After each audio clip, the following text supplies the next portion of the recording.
The suicide rate in teens ages 13 through 17 is up an alarming 365% post-COVID. Why is that? What's going on? We're going to be talking about that today on the program with a very special guest. Before I welcome her on, I want to just ask you, like this video, share it out with your friends, your family, your neighbors.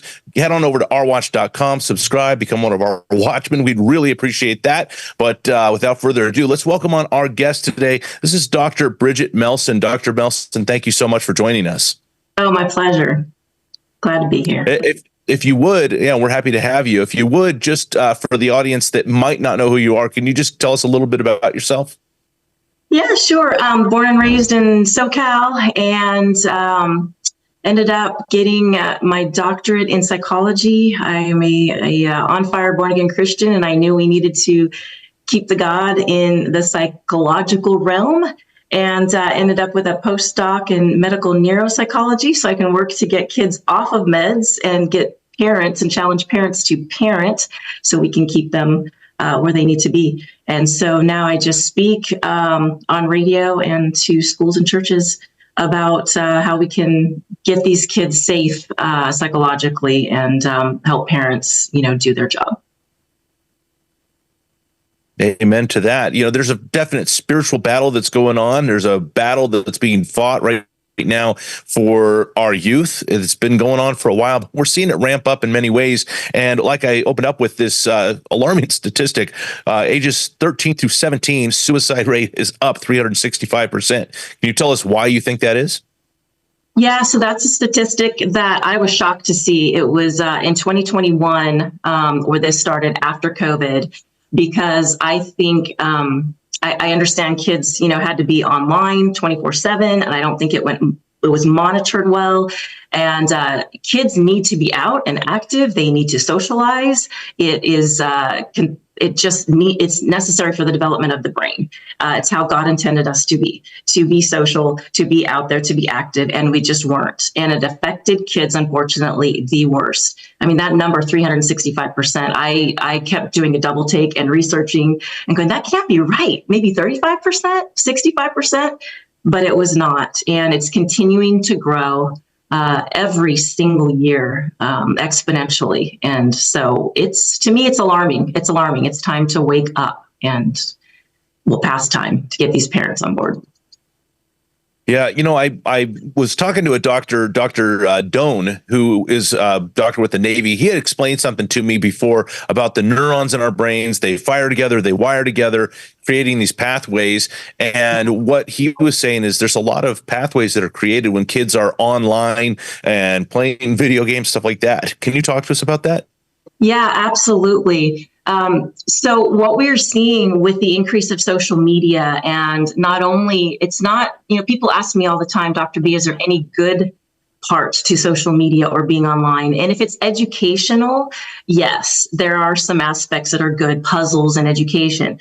But what the statistics say is more than an hour a day on social media, more than 1 hour, 60 minutes, that's it, contributes to the underdevelopment of the brain. So we're seeing smaller gray matter in the prefrontal lobe, which is right there in the front. And what is that responsible for? Exactly what we're seeing in our kids. Our impulse control, the ability to regulate emotions, to think first, act second, and kind of where our moral, our moral standards are. And that's what we're seeing a lack of, right, with our teens, is that impulsivity, and just where they are in decision making. So absolutely, that's what we're seeing, is a shrinkage when we look at fMRIs, which are functional MRIs in scans, where you give kids, you read passages, or you speak to them and ask them to do a task while they're getting an MRI, to make decisions, purposely evoking emotions. In fMRIs, we're seeing that part of the brain is grossly shrunk and underdeveloped. And that's a problem. That's why we see violence escalating, children not succeeding in schools, challenging their parents, being disrespectful. Yes, that's very learned. We all need a moral code within our family, but it's also a brain issue because of all the time they're on social media. Because I can guarantee you, every child in America is probably on social media more than 1 hour a day. Yeah, I'm sure it's multiple hours a day and probably growing. And that's sad to watch. I want to also talk about the reality of what's happening amongst the people who are transitioning and detransitioning. This is a growing number of people in America. I believe there's an indoctrination on our government-run schools where they're really pushing this. Obviously, on social media, it's being pushed, and a lot of kids are buying into this transgender ideology. But we're seeing suicide rates amongst that group on the rise as well, aren't we? We are. Of the suicidal or it's suicidal ideation / completing suicide from kids 10 to 17, 10 to 17, we have seen a 41% increase, 41 in kids that are transitioning and also detransitioning. And partly why I left California is because I was getting threatened to have my license removed, and I'm still licensed in California and Texas, because I was helping these kids and working with these families even years ago. And they said basically I was brainwashing them and they wouldn't allow me to do it. So you know that. They're going after the pastors, they're going after the Christian counselors. But again, what we're seeing is a suicide rate, both completing and ideation, of that 41% increase in these kids. So how can that be good, number one? And number two, what happened to reading, writing, arithmetic being in schools? I don't understand why we have to bring an immoral agenda. But psychologically speaking, parents, it is literally killing our children. Schools are no place for that. God gave, our kids to us as parents, not the schools. And I speak about it now. It's, people ask me, I'm seeing it in Texas, Dr. B. Well, of course, prophetically, we know it's going to happen everywhere. That doesn't mean we need to stop being involved and doing something about it. So it's alarming. It is alarming, and it's killing our kids. Yeah. Well, I mean, God did tell us these things would happen, that children would be disobedient to parents. They would love pleasure rather than God. We're seeing prophecy in front of our very eyes come to fruition. Hard to watch in many ways, but exciting times as well. I've talked to a lot of people who were in the transgender community who have detransitioned. And one of the things that they tell me is that they never, ever thought, I've had multiple people tell me this, I never thought about suicide until after I started to transition. Can you speak to that? Is that something that you see quite frequent? I do. So psychologically, what's going on with the mind when that happens, everybody is looking to connect, right? We're all created and we all have God in us. That's just a thing you can't get away from. And what I'm seeing with Christians and non-Christian clients is that yearning to connect with goodness, if that makes sense, and an identity. And as I know, I have to have that identity in Christ, and as you know as well. So without that, everyone's looking for a different identity. And not only is it affecting people psychologically and spiritually, but also physiologically in the mind, we are seeing that parts of the brain are becoming overactive because of it, because there's such a stress on finding who you are, if that makes sense. And it used to be, whether you're a tomboy or you're a skater or you're a surfer, or whatever sport. And now, the enemy, really creative, has brought it around to such a deep-seated identity, like the core of who you are, that people think now that, this trans movement is somehow going to help them, transitioning to a different gender. As we all know, there are only two. But it's so interesting to me to see brain scans that are altered in these people who are going through a transition. And it's really... it's in the sections of the brain where it's high anxiety and a high incidence of depression. And so that's what's causing that. They're so stressed out and so desperate to have an identity, and they think this is it. And so when they try it and put it on, and then you have the surgical procedures, and you go through the hormone changes and the lack thereof, that you are altering your body, including your brain, some ways irreversibly, a lot of ways not. I still want to give people hope, or I wouldn't be in this business. But it takes a lot of therapy and a lot of just getting back to the basics as far as your identity and what it's meant to be in a healthy way in order to get you back to where you need and get the depression, anxiety out. So it's serious. I have a good friend, Kevin, who lives here, and he just detransitioned a couple of years ago. And just talking to him, he found the Lord, and he's like, oh my gosh, there's the identity I was looking for. But talking to him blows my mind, and he said it wasn't just like what you said until he started that the depression just hit. Right. Yeah. I was talking to, I'm sure you've heard Chloe Cole. Yeah. We had Chloe Cole out to the church many times, and she's a beautiful young woman. She's given her life to the Lord, and she's finding what it was that she was looking for the whole time. She found it in the Lord, which is really incredible to be able to witness what God's doing in her life, and so many people's lives right now. God's moving. These statistics are alarming. Suicide on the rise. What's the answer? If we could tell the audience a few things that they can do, what would it be? Yeah. Number one, truly, I love to talk to parents. That's kind of my wheelhouse, is to monitor your children. Take the phones away. I would love to say that, but I know that's not realistic. It's not going to happen. I have kids, but at least monitor what they're doing, the time they're doing it, and have the conversations. Hey, I noticed, not in a disciplinary way at first, but I noticed this is on you have this app, you have this app.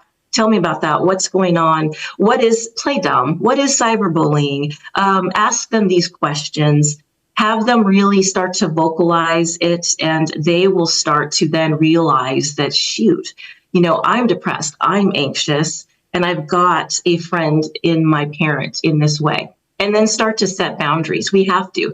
And honestly, I think it starts with the parents. Get rid of the apps that are not edifying to you, and be willing to show your kids that. So to me, number one. Number two is really time spent with kids and parents. If it's just shoot for 3 nights a week, dinner together around the table, talk about what they want to talk about. Don't just bore them to death, but say, what do you guys want to talk about? What's the latest app? What are the latest trends? And then research online what the latest trends are. And if they don't talk about it, bring it up and say, what about this? What about this? It'll blow their mind. But I think it's just, we need to connect. They need to connect face-to-face with us, not a text. Right. Just face-to-face. Yeah. Great advice. We have a few more minutes left. I wanted to ask you about the issue of pedophilia in our nation. And we've been seeing a push, obviously the indoctrination that's taking place on government-run schools, trying to normalize sex amongst children, trying to tell them about giving and receiving consent, something that children shouldn't even be learning how to do, at such a young age. We're definitely pushing towards the normalization of pedophilia in America. And it's really disturbing, but what do you say about that issue? So even in a psychological community, what I've noticed, the DSM-5 came out a couple years ago, and that's our diagnostic manual. So everything is in there, from depression to anxiety, bipolar, gender dysphoria, body dysmorphic disorder, all of these things. So pedophilia used to be in there as kind of alongside sociopathy and psychopathology, right? As those things where there is a disconnect and it's dangerous for society. Well, even in my community, not me personally, but in the psychological community, they are now normalizing pedophilia and saying it's a psychological disorder ish. But now they can't help it. This is how they feel. So if we can connect them with kids they want to lower the consent to 13, blows my mind. So if we can connect them, and we've got parental backing, which they're trying to get. I don't know if you know this, so they can be in relationships, and then they can fulfill, their need, that they can't help it, that they need to be allowed, just like sex workers, right? It's what they do. And all of these things, as a Christian psychologist, hurts my head so badly. But yes, they're absolutely normalizing it. And it is a thing. It's not a conspiracy. It is absolutely a thing in my field. Yeah, I'm sure my audience, they hear this and they go, okay, we see that going on, but what can the normal average person in America do about this? I mean, we're not good with it. So what do we do? Right. So stay vigilant. Again, this is where parents have to talk to their kids, because if you don't raise them the world will, and the world via their device. It's not a, okay, I'll get to it issue anymore, or maybe next week, or maybe, when they graduate. You have to actively be talking to your kids. You actively have to be in their apps. And a few apps to look for, people ask me this all the time. Discord. You can have a whole new world in Discord, these teenagers. If they show you your Instagram, their Snapchat, ask for the second one. They have the one for parents that's all nice and sweet, and then they've got the other apps. So you really have to go in. If they have, for instance, another calculator app, that second calculator app is not a calculator. It's a whole new world to a whole new social media world. So these are the things parents have to be vigilant on. It's so funny that I feel like parents have to be software techs, engineers and social media experts, but we kind of do. That's really first and foremost what we can do as parents if you want to make a difference. The second thing I always tell parents to do as well is to go to your local school board meeting and just listen and see what's going on. And you don't have to contribute. I know a lot of people get nervous, like, I don't want to speak. Just go and sit there or go online and watch it on YouTube, the past board meetings, and get involved and see what's going on in your schools. Same with city council. I was a council member here in Texas, and I learned so much just being a member. But just be active that way. You attend these meetings, right, hear what's going on, and then you really understand that, oh, shoot, these are issues. They are issues for sure. We've done a lot of work here in the Temecula Valley. We got the school board flipped. Just incredible. And they started to, prohibit pornography, erotica, pervasive material, putting rights back into the hands of the parents. This is what happens when parents are aware and get involved. So very, very good advice. Dr. Bridget Melson, thank you for joining us. How can people connect with you and follow what you're doing? Yeah, you can find me at Dr. Bridget on Insta. You can find me on TikTok. It's Chickens and Jesus. Don't ask, just go watch. And then on Facebook, Bridget Melson. But come on, join the discussion. All right. Well, Dr. Melson, thank you again for joining us. And I want to thank everybody for tuning in today. Again, like this video, share it out with your friends, your family, your neighbors. Head over to ourwatch.com, subscribe, become one of our watchmen. We'd appreciate that. And we will see you next time right here on Our Watch with Tim Thompson.